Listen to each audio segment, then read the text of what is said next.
Blist's Hill Victorian town in Shropshire revives the sights, sounds and smells of the 19th century. Good morning.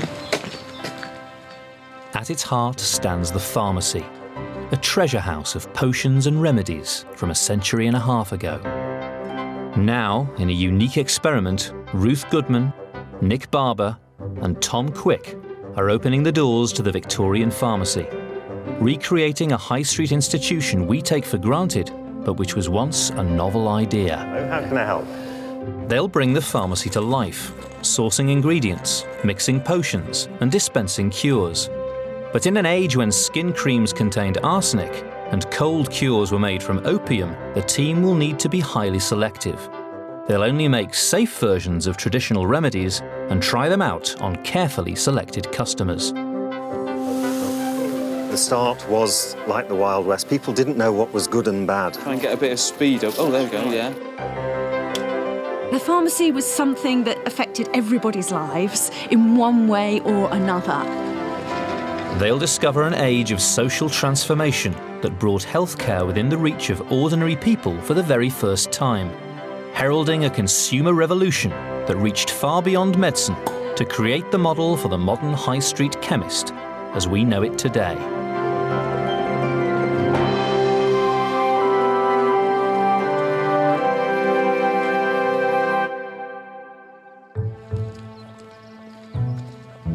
The Victorian Pharmacy opens its doors in 1837, the year when the teenage Queen Victoria ascended the throne.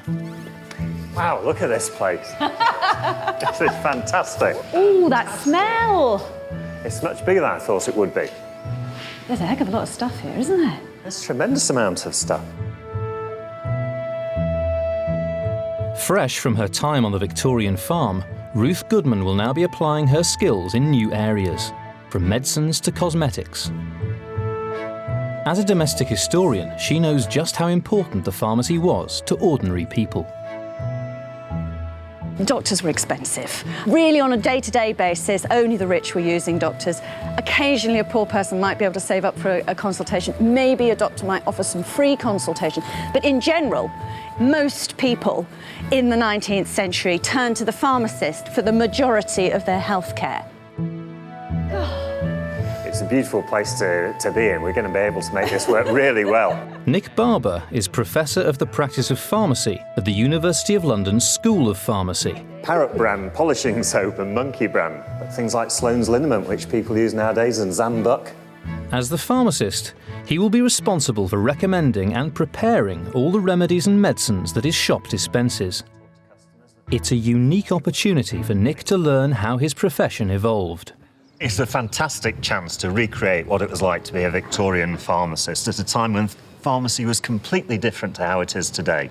Pharmacists were creating new things, lots of innovation happening then, the growth of chemistry through this period, and pharmacists were experimenting and developing new sorts of treatments as well.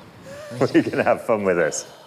I'm going to go see how this sign's getting on. OK, see you in a minute.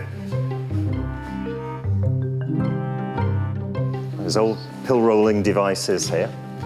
Look at these liquids up here. There's a tincture of Zingib. No Victorian pharmacy would be complete without an apprentice. And these are all the Latin names that I'm going to have to know about and... That job falls to Tom Quick. A PhD student in the history of medicine, he's hoping to put theory into practice. All the drugs were the natural products were all in their Latin names as well. Oh, well, and so much equipment as well, right? It's remarkable, isn't it? Really, what I think of as history isn't about just seeing things behind glass cases.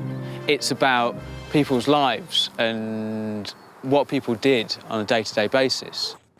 We've got all the kit here, which was all needed in those days. They've got the balance there, right? Yeah, you'd be weighing things out carefully. Yeah, right. You know, careful being the key word, because you killed people if you got these things wrong. I mean, I'm just old enough that some of these things I was taught when I was an undergraduate, but I've never used them professionally. So actually, to do these sorts of things, to go back to mixing, to pounding, to compounding things is an enormous challenge. The front of shop is where they will come face to face with the public. In the early Victorian age, new ideas on how to treat illness were beginning to filter through to the high street. But in this moment of change from traditional to scientific medicine, many of the cures the pharmacy will sell are based on old beliefs and remedies. Poison of lance-headed viper. Oh my goodness. In 1837, despite the dangerous product on the shelves, anyone could trade as a pharmacist. Even grocers were setting up as chemists. Look at that! Wow. That looks so good. Well, it's just fantastic to see your name above a shop like that. Yeah. You'd want a good standing within the community, wouldn't you, to be a pharmacist? Yeah, it's sort of Yes, that. it was a hub of the town, really, and people used to come here. Everybody's ill. Everybody comes to the pharmacy. Opening a new shop was a massive investment, and pharmacists needed to be entrepreneurs to survive. Marketing was everything. Like many of their predecessors, the new Barber and Goodman Pharmacy is having a grand opening.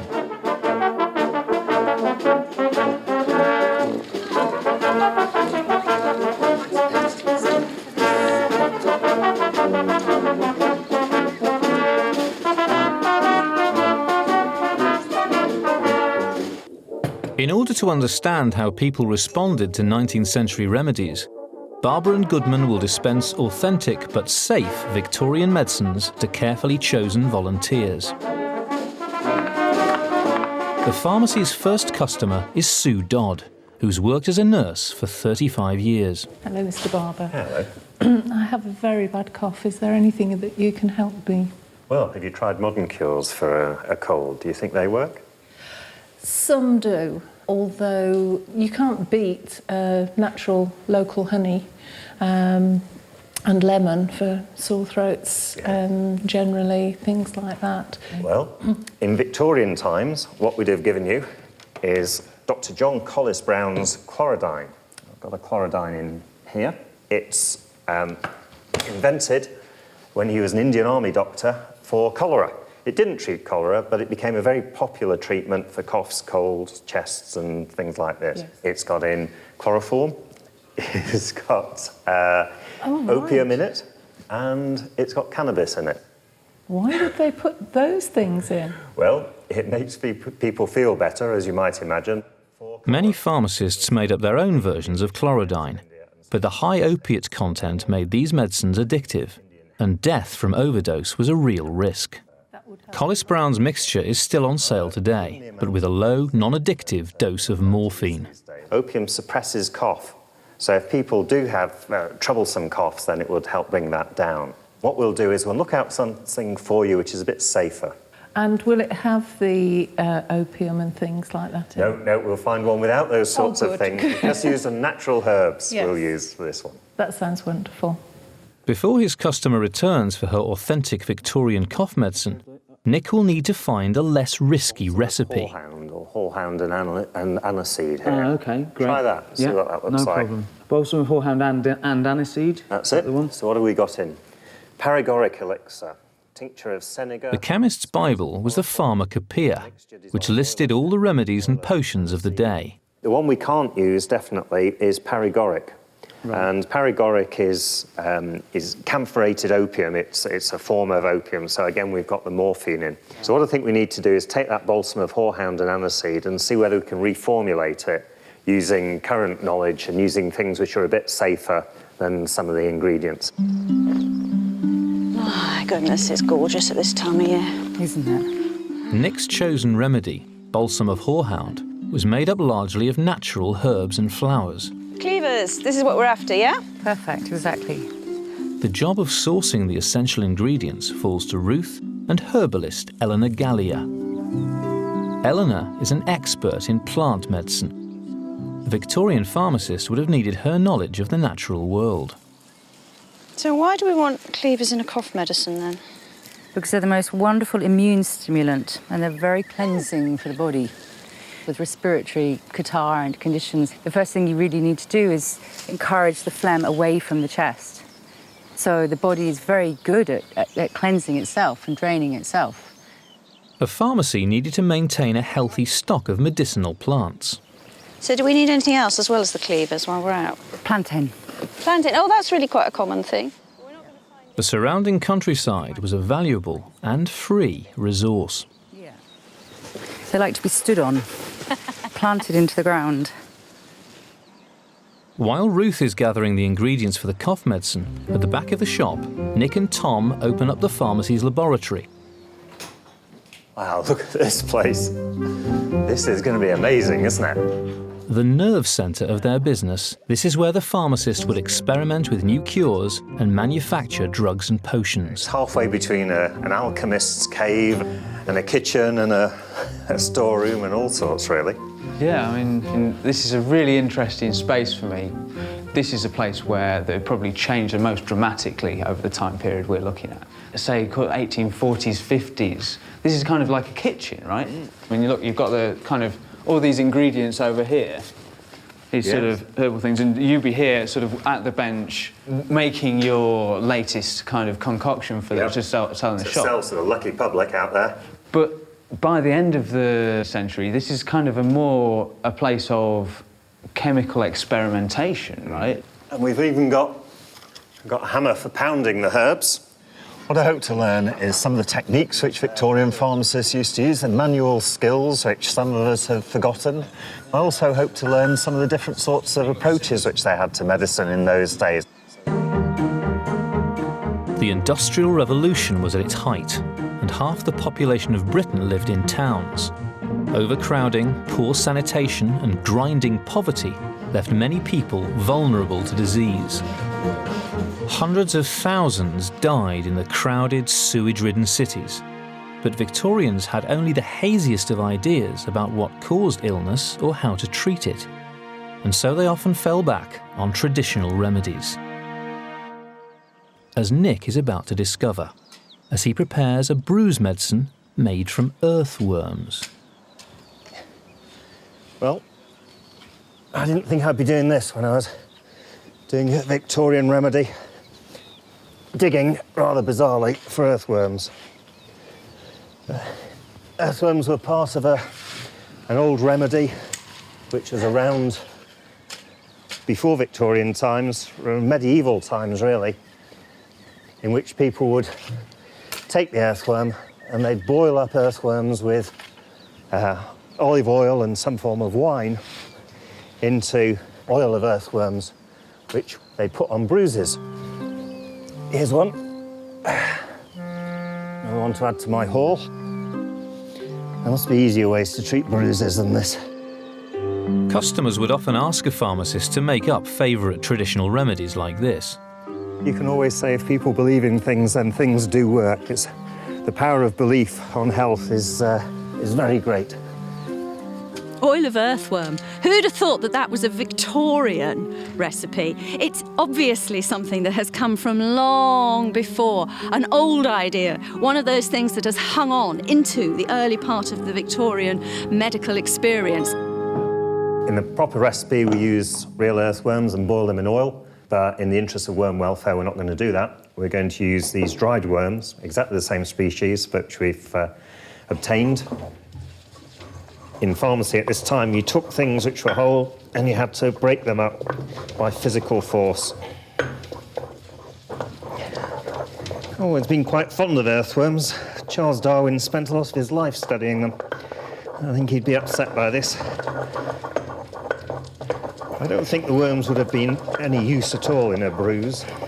I think probably it was just came from the old days when people saw things that looked similar and related to them.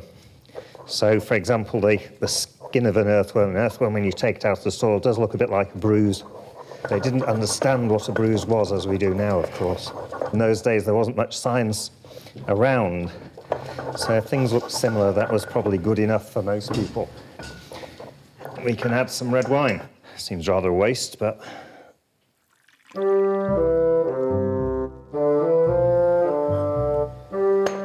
It's now ready to heat up. We've got the stove lit over here. We'll put it on there. I'll bring them over here to cool and take these lucky ones back to the garden. There's a strong placebo effect with all sorts of treatments. You know, even modern days, we can get 20 to 30% effect size from a placebo treatment. And we know that if the doctor's very positive about it and says this will work, it's more effective than not. That's a nasty bruise. How did you get that? Playing around with a tennis ball. James Scott is a pharmacy student. It's been common throughout history, and there's been lots of remedies for it. We're going to try the oil of earthworm. How literally? Actual earthworm? Literally earthworm. Right, mixed with olive oil and some red wine. We're just going to put that on the top. Now, we're going to leave that, and I think tomorrow you should try applying again, and probably morning and evening, and then we'll see how you do in a few days' time. Come back then. OK, thank you very much. Bye.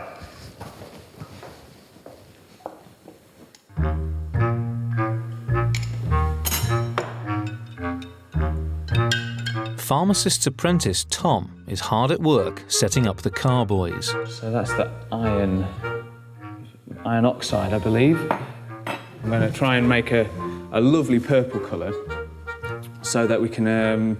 the idea would be to attract as many people in by sort of demonstrating your pharmaceutical skill in some way, basically. So I think we'll just see what happens for the moment. At a time when many customers couldn't read, these tall, colourful storage bottles were a clear sign that this was a chemist's shop. Right, so very red. This is a washing soda. Mix them together. I mean, the mixture's slightly purple. Just have to see what happens. Learning how to mix the chemicals precisely enough to produce a successful colour was a fundamental test of a young apprentice's skill. Half purple, half red there. I don't want to mess up this. How can you trust a chemist who can't even make the colours that enable you to recognise them as a druggist, you know? I don't know what to do here. Yeah, so it's not working that well, is it? Lovely. Am I looking at the right thing? Yeah, Plantego lanceolata. That's the lanceolate plantain. Ruth and Eleanor have found another wild plant, the common plantain, for Nick's cough cure. Ribs. So what's good about this for a cough medicine then, plantain? It's used in all sorts of allergies and irritations in the lungs. Once the lungs are irritated, then they become inflamed, and then they produce more mucus. So actually what plantain does is it soothes and tones the mucous membrane. The mucosa is incredibly important because it's where the oxygen that you breathe in dissolves from a gaseous form into a liquid form. And you can actually take it in a tea, you can use it in hay fever when you have that problem, the allergy problem. So it's a very useful plant to befriend. So what about the more exotic ingredients, those things from foreign parts? You'd buy those maybe down from London. Yeah. So I suppose they're being gathered by herbalists in other parts of the world, really, aren't they, for sale? Herbalists and collectors, and they still are. Yeah. They still are. It's really interesting, isn't it, how at the beginning of the 19th century there's this sort of body of herbal knowledge. I mean, people like Boot, John Boot, you know... And his son Jesse. And his son Jesse, exactly. You know, the Boots, the chemists, the founders, they begin as a medical herbalist, a little medical herbalist shop selling botanicals in one form or another, inspired by all sorts of different people. Because Jesse himself, Jesse Boot, John's son, was very interesting.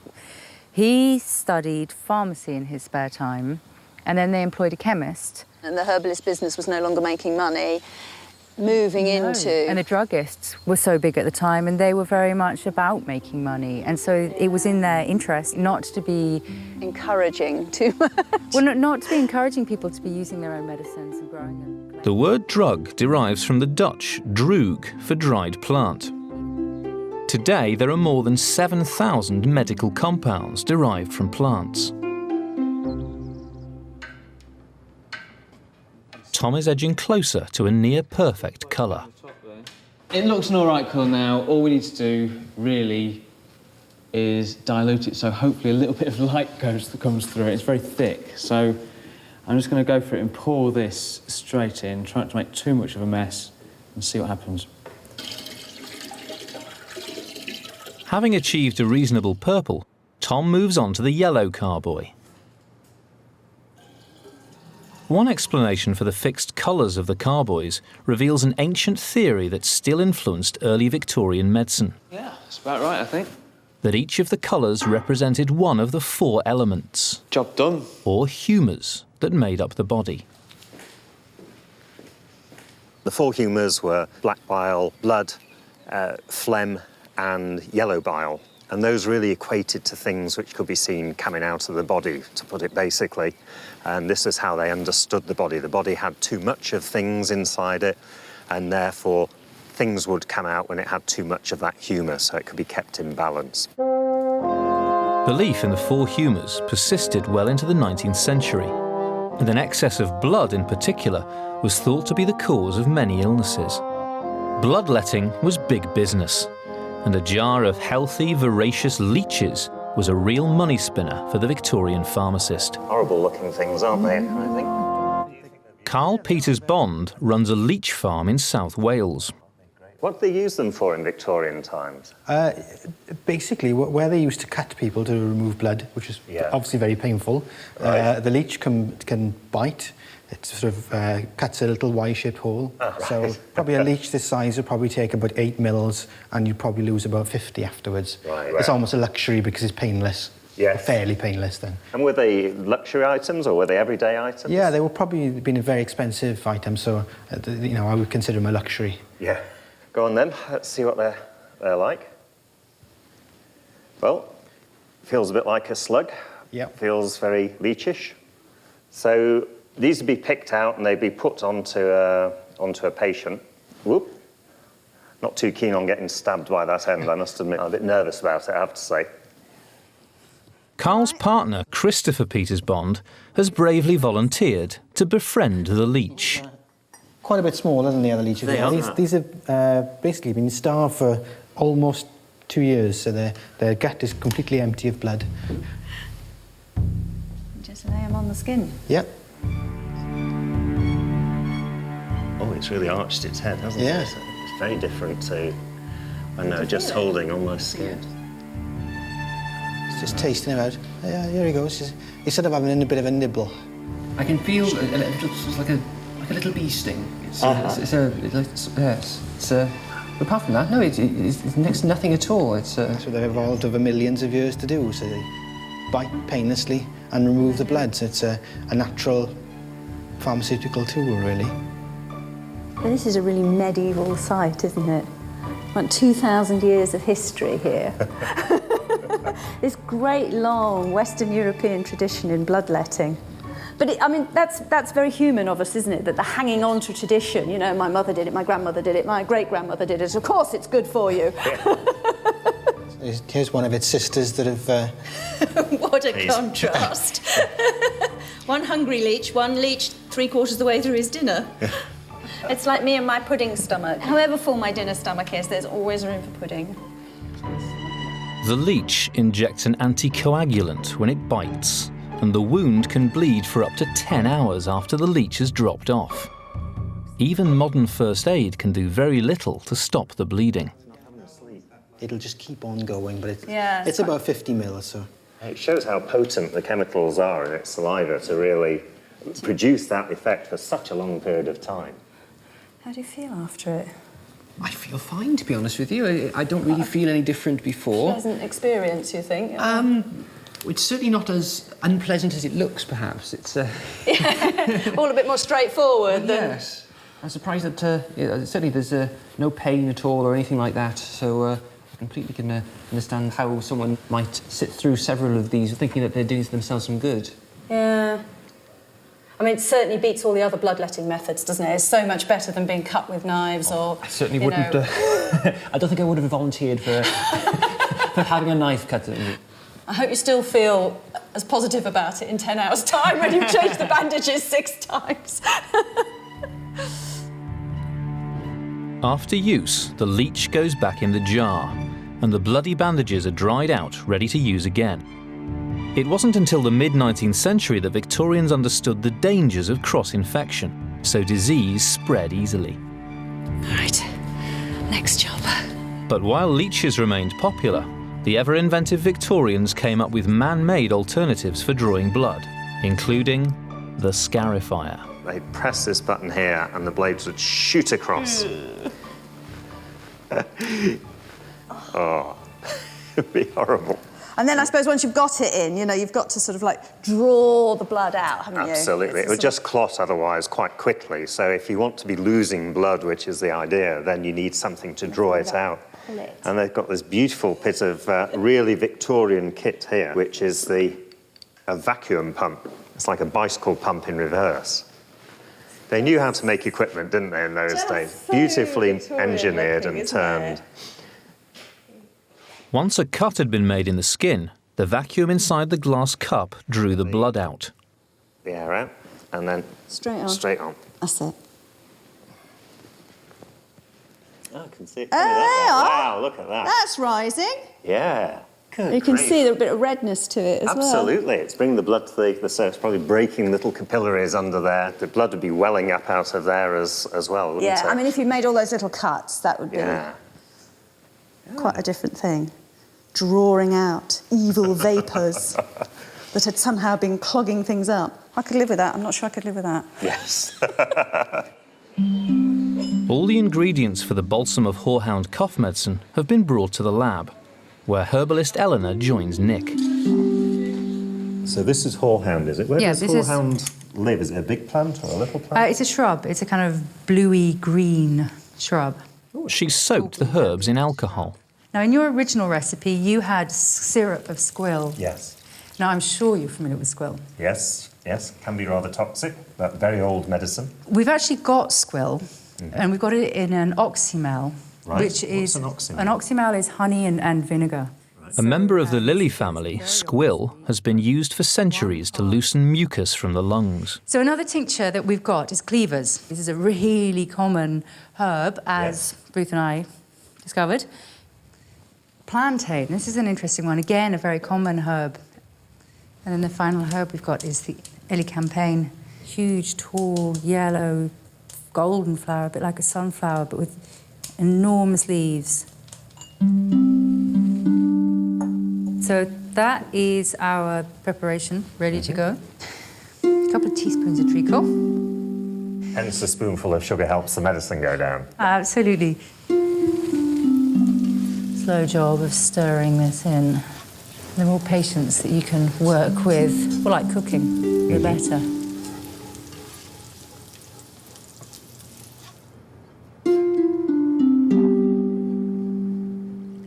So this is the oxymel of squill.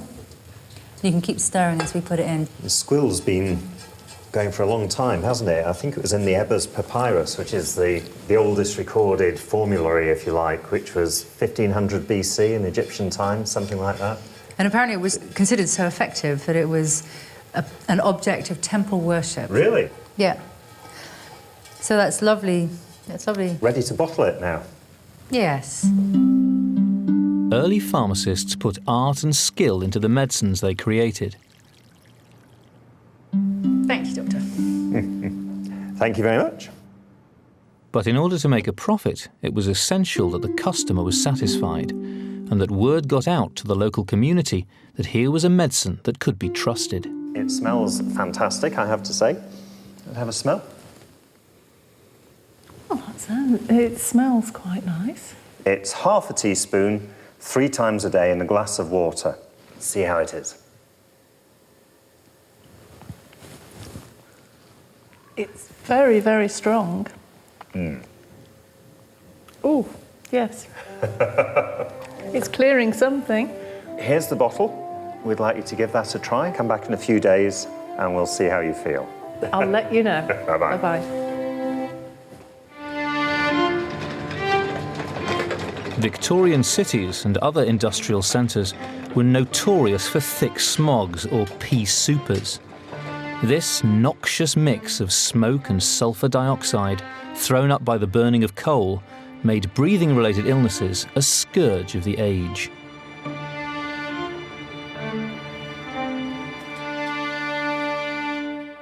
Ruth is preparing another type of cough treatment. Oh, it's heavy. A volunteer coming in who says he's willing to try out a plaister. or plaster. This isn't quite the same as a modern plaster. This is a medical treatment that's something that you put on the skin to draw things out of the body. So it can be all sorts of things, like there are plasters that fit on the head to help draw away, for working for headaches, and there are plasters that help to sort of, like earache. You could put plasters around the back of the ears and it will help to draw humours out. So all sorts of conditions were believed to be able to be relieved in this way. Of all the sort of early Victorian forms of medicine, in some ways this is one of the least invasive, one of the most gentle methods, because you're not breaking the skin or anything, you're just applying it on the surface of the skin. And certainly that warmth and the vapours that rise off it, even if they do nothing else, can be really soothing. I've got to melt this wax down, which is going to take a little while, and then I add the olive oil. Plaisters were a common preparation for many conditions throughout the 19th century. These sticky leather strips could be infused with different active ingredients and were used to treat a variety of ailments. And this is the most active of the ingredients. This is an oil of frankincense. Oh, it smells wonderful. Right, I just want a couple of drops of this. Some ailments were treated with more dangerous ingredients. The poisonous belladonna plant to relieve muscle spasms, lead for cuts, and opium for local pain relief. Oh, gosh, as that goes into the warm oil, boy, can I smell that. Frankincense is one of those, valuable spices. Well, it's not, is it spice? It's a resin from a tree, but it's one of those really important ones in the history of medicine. It's particularly good at sort of clearing things out from the chest, which is why it's the important ingredient for this plaster. Next door in the treatment room, Tom is using a favourite Victorian implement, the bronchial kettle, to try and relieve the symptoms of customer Keith Dodd's dry, wheezy cough.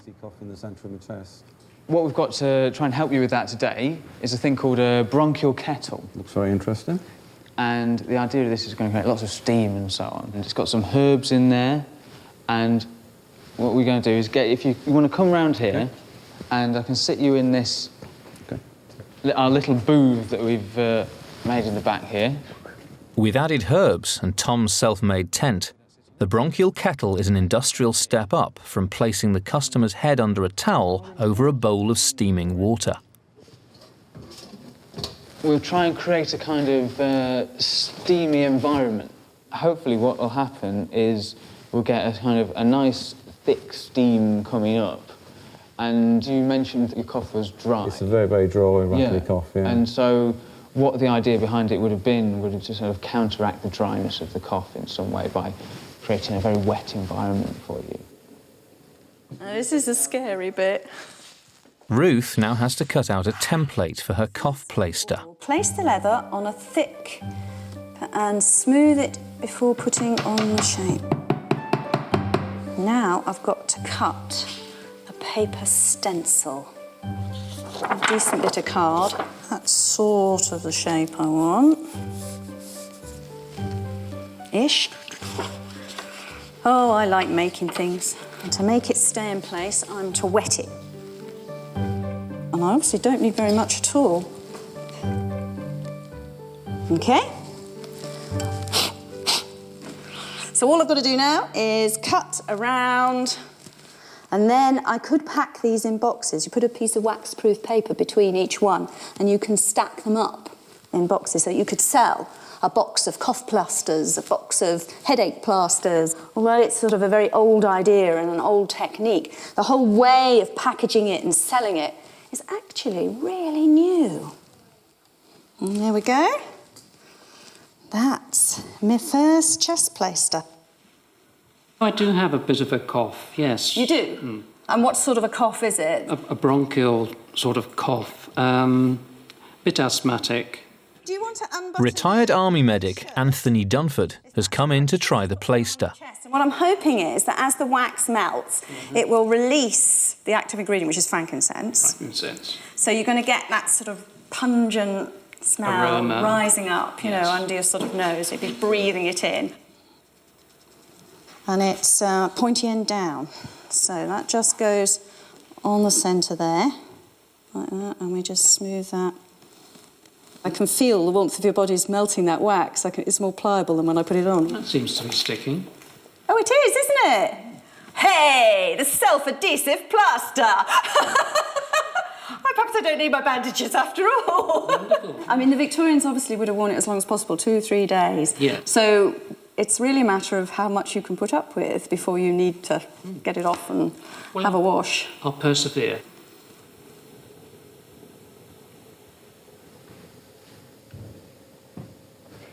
You getting any benefit from that there? Yes, it's definitely helped.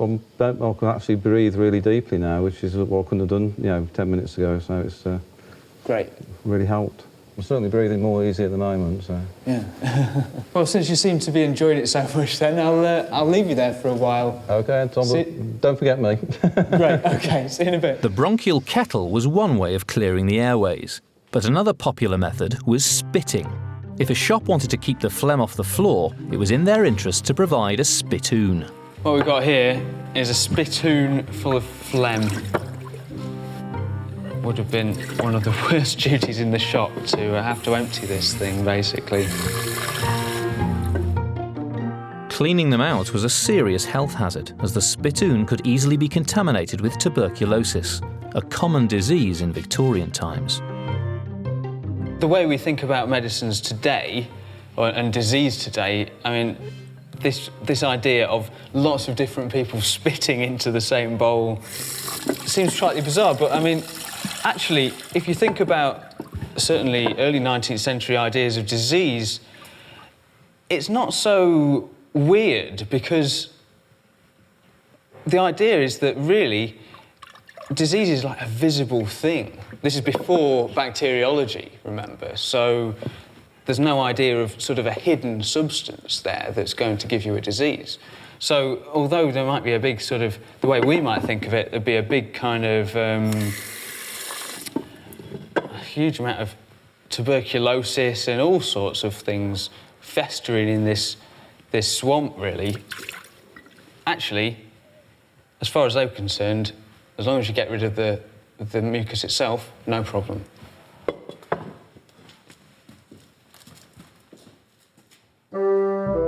Few things worried Victorians more than their bowel movements, and the pharmacist was able to offer a very special treatment to keep them regular. The Victorians believed there was nothing like a good purge to make them feel better. It was what you needed to do to clear yourself out. This is something called the everlasting pill. It's one of my favourite remedies from the Victorian age.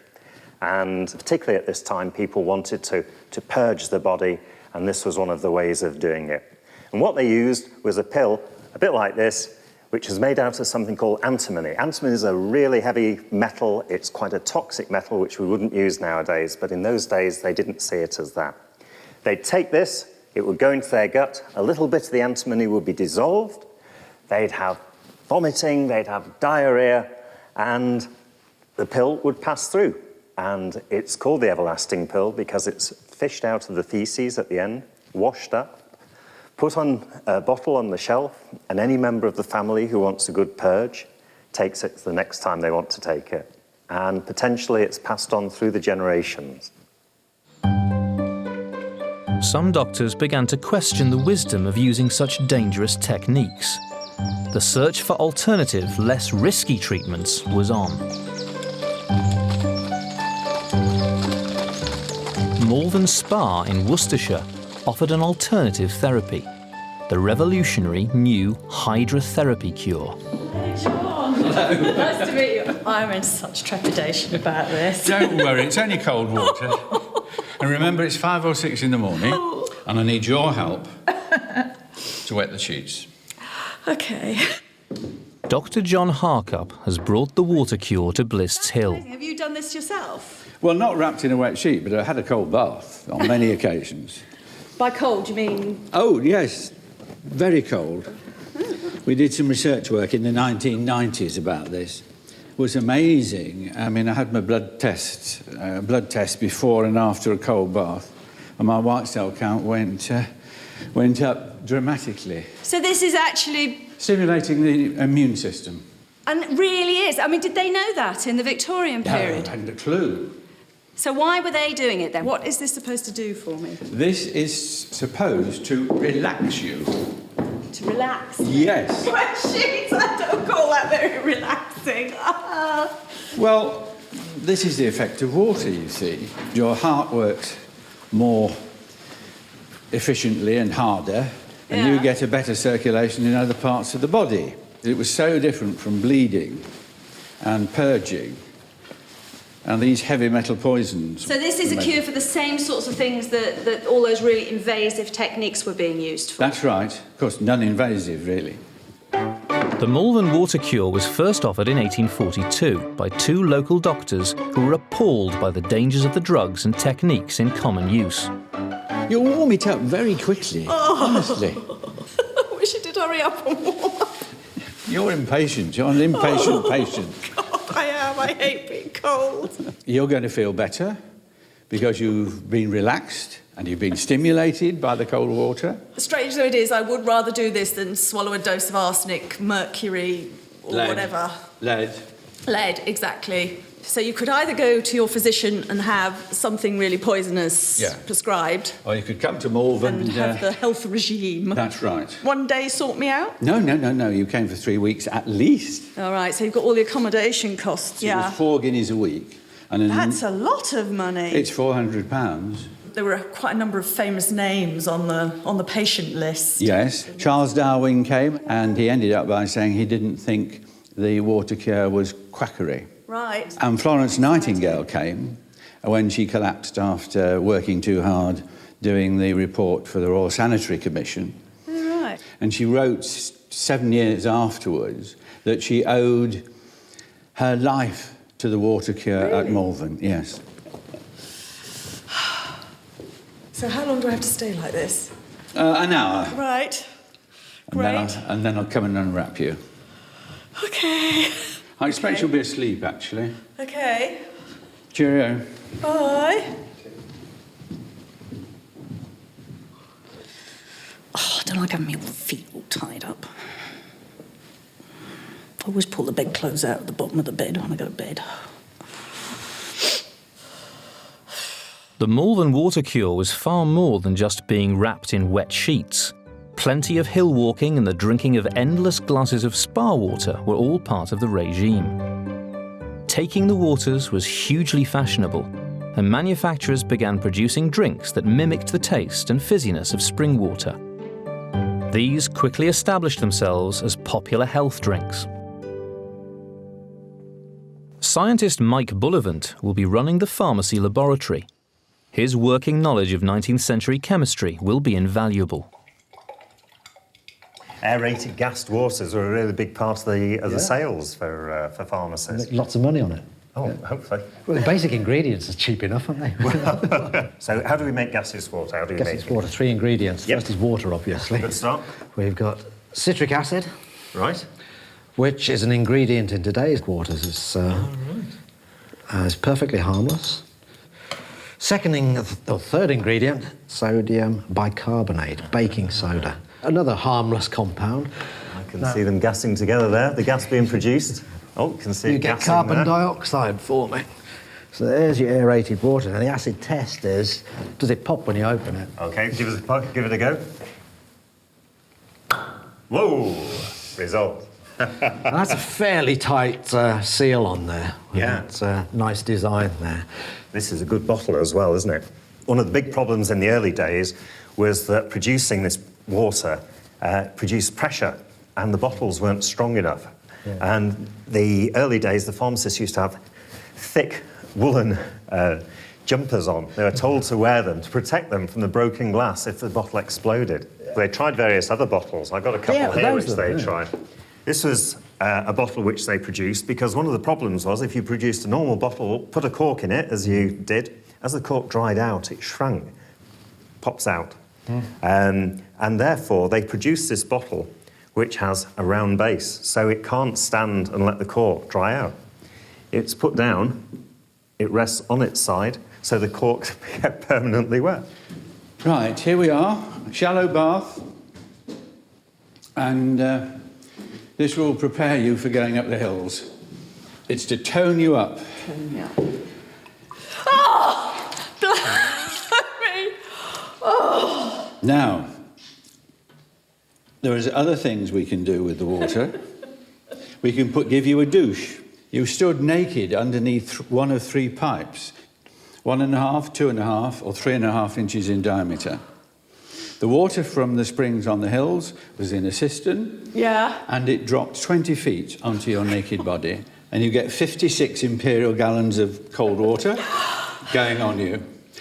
Good doctor. I think I better go and get some more water.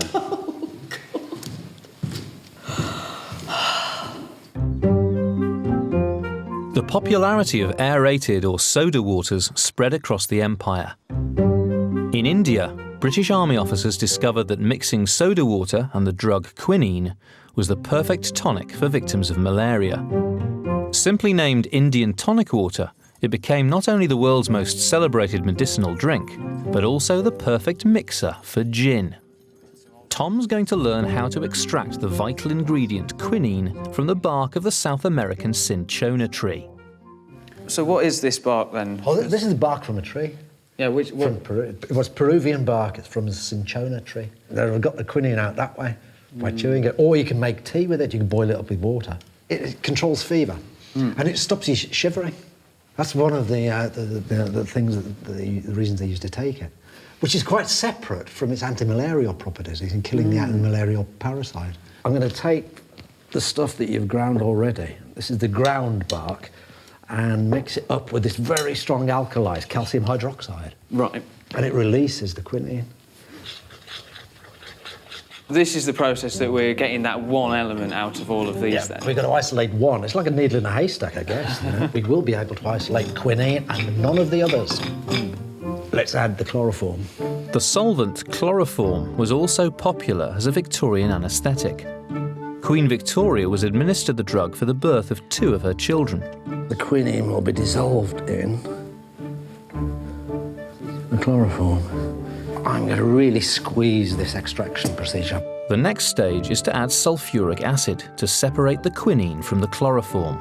Return that chloroform. Oh, this one, the custard layer then, right? The quinine is in this top layer.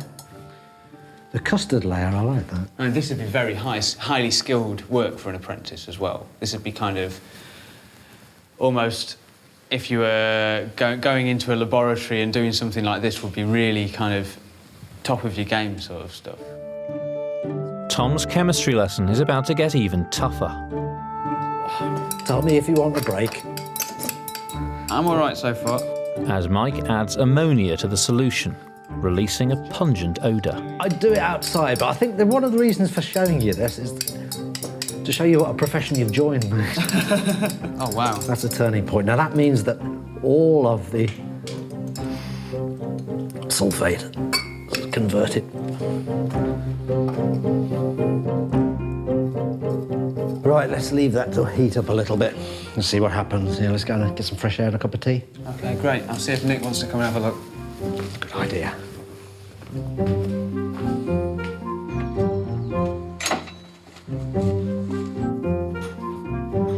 Hi, Mike. How's the quinine extraction going? You've arrived at just the right moment, mate. The quinine is in here.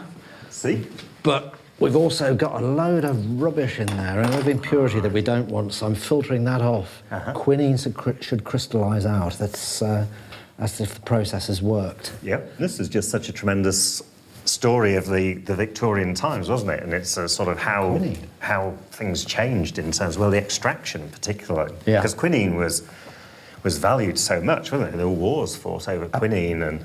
Well, there are certain people who would say that enabled Europeans to colonise Africa, the Dark Continent. Yeah. Because people were going over there exploring Africa, getting malaria and not coming back. Yes. But quinine, because of its anti-malarial properties, would actually allow people to come back. Well, you can see it crystallising as it's falling out. Yeah.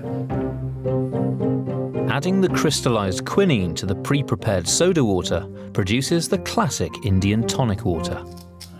Let's pick up one crystal here. It's probably way over the legal limit. But... I don't think there was a legal limit in those days. I think it was a damn sight safer than anything else they were doing. Where you are, Professor Barber? Oh, fantastic. Let's go find some gin. Sounds good to me.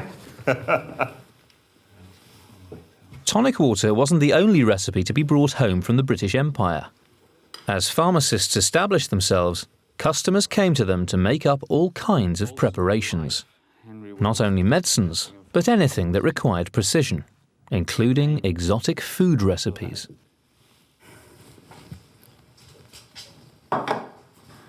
This needs to be very, very, very much more precise than I'm used to. I grab myself a bowl. Ruth is attempting to recreate a recipe made famous in 1838 by two Worcestershire chemists, John Lee and William Perrins. So I tend to be quite a touchy-feely cook, you know. This precision, this being able to produce something exactly the same time after time is what brought in the money. Worcestershire sauce began life as a recipe for curry powder, brought back from India and given to local pharmacists Lee and Perrins to make up. Oh, I've gone over. How annoying. An employee then suggested that it might work better as a sauce. You see, if I was just cooking, that would have done. It would have been fine. And we've got ginger, obviously, and allspice, pepper, coriander, ground coriander seed, mace, brandy, and asafoetida. An interesting substance. It was used as an aid to digestion for centuries in Persia, which is where it's from. It helps to, well, it stops flatulence, basically. This, like many of these ingredients, actually were felt to have medicinal properties, of course, as well as being nice tastes. And that could be some of the reason why they're in here.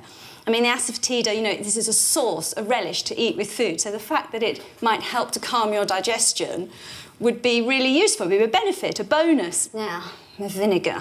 But Lee and Perrins found the resulting mixture so distasteful that they abandoned it in the shop's cellar. Years later, while clearing out the cellar, they discovered the sauce had fermented into something far more acceptable, and the new product was born. See, my instinct is just to guess.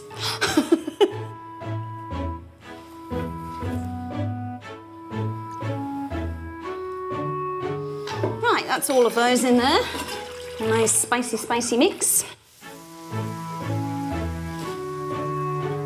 If a recipe proved particularly appealing, there was nothing to stop pharmacists from selling their own preparation en masse.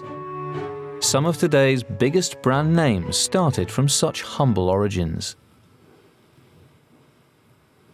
Mr. Lee and Mr. Perrins thought it tasted utterly disgusting at this stage, so... God, blinking egg, that's powerful. It's strong. It's quite nice. Maybe I've got a stronger palate than Mr. Lee and Mr. Perrins.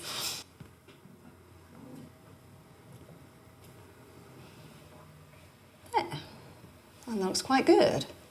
All I've got to do is come up with a name. In the 1840s, getting the name right, getting the brand right was really important if you wanted to sell loads. Barbara & Goodman's Spectacular Shropshire Sauce. Ruth's Spectacular Shropshire Sauce joins the pharmacy's new range of branded products. The end of the process, isn't it? Yeah. Just getting an insight into all the different processes that went into making this tonic water, you know. I know, it is different, isn't it? The whole business of making stuff and then selling it. It's quite... You can see how people would have felt really proud of what they've achieved as well, yeah. You know, in terms of seeing it through from the very inception. There we go. There's a sense in which the chemist and druggist is becoming a much more powerful force in some way. Through, on the one hand, you know, being hard-headed businessmen and making their shops into profitable going concerns, if you like. And on the other hand, saying, we're going to introduce chemical knowledge into the pharmacy. To celebrate their first week in business, Barbara and Goodman are holding an open evening, a chance to offer some of their new products to the public and to catch up on how their customers are doing. Some Worcester sauce. Oh, yes. You only need a tiny bit, it's as strong. You know, you want a couple of drops on your chips sort of sauce. Those sorts of flavours. It's that scrunched. It is. There's something about it that just gets me. I've really enjoyed this first experience of early Victorian medicine. It's been such a combination of so many things from the past and new experiments into the future. We've been launching off now into the new science, and if anything, this experience has really sort of whetted my appetite for the next finding out, and the next where did it go from here. Oh, there we go. Once the actual steam kettle got going and the actual herbs came through, there was that 10-minute spell when the smell of rosemary and everything came in, and it was beautiful, that was. Once it got going, it was really exciting for me. I'm still got the bruise, unfortunately. Still got the bruise. Yeah. Let's have a look then. Let's see how it went. We've gone shades of yellow in the middle. It's changing like they do. I would say those remedies have had no effect whatsoever at all. What do you think? I'll be tempted to agree. Yeah? And they've been as a nuisance, to be honest. The main issue is actually going to bed knowing that I've got worm on my arm and then lying there and actually not wanting to get the duvet on the worm with that knowledge in mind. It's also it's greasy and it kind of I'm constantly kind of aware that I'm just getting it on my clothes. It doesn't really soak in, so I can't see the appeal, to be honest, to actually use. It's not looking like a good remedy to sell in modern day times. I can't see it making it on the market today. I found this, seeing how the Victorians approach pharmacy, fascinating. There's a spirit and adventure and entrepreneurism there. We're understanding the nature of the interaction between the medicine and the patients themselves. Very, very nice. In fact, you know, I would swish it around a bit before I swallowed it. That's lovely. With the time, you can really use it as a gargle. Yes. And it helped get rid of the soreness that I did have in the throat. I can actually say, yes, it has helped a lot. And has it eased your breathing? It's much better. Before, as I breathed out, it was very crackly, it was very difficult, a typical asthmatic type feeling, and it has helped. I can feel as though I breathe normally again for the first time in more than 3 weeks. Oh, lovely. Which is super. I'm dying to ask, how long did that plaster last? About 3 hours. About 3 hours? Well, that's more than I thought, actually. What was it like? Well, I've never had chamois leather next to my skin, but it is quite comfortable. But I didn't get any feeling of the frankincense. Right. There didn't seem to be any essence coming out of it at all. And what, I mean, when it fell off, it just sort of straight to the floor? Just literally just peeled off and just dropped at my feet. And so, let's have a toast. Cheers. All right. Or perhaps we should say good health. Yeah, good health. Good health. May you all come back as customers often. By the end of the 1840s, scientific advances were beginning to filter down to the high street pharmacist. Old ideas of bloodletting and purging gave way to exciting new techniques and cures. And pharmacists would spearhead a whole new range of consumer experiences. Nipple shields. Blood and stomach pills, wow. Next time on Victorian Pharmacy, the medicine that was supposed to cure everything. Soap powder acts as a laxative. Yeah, I'm willing to try everything. The discovery of how to kill germs. Look at that girl. Give me a shout if it gets too much or anything, all right? Yep. And more Victorian contraptions are unleashed on the public. Look at that! She's almost doing that by herself.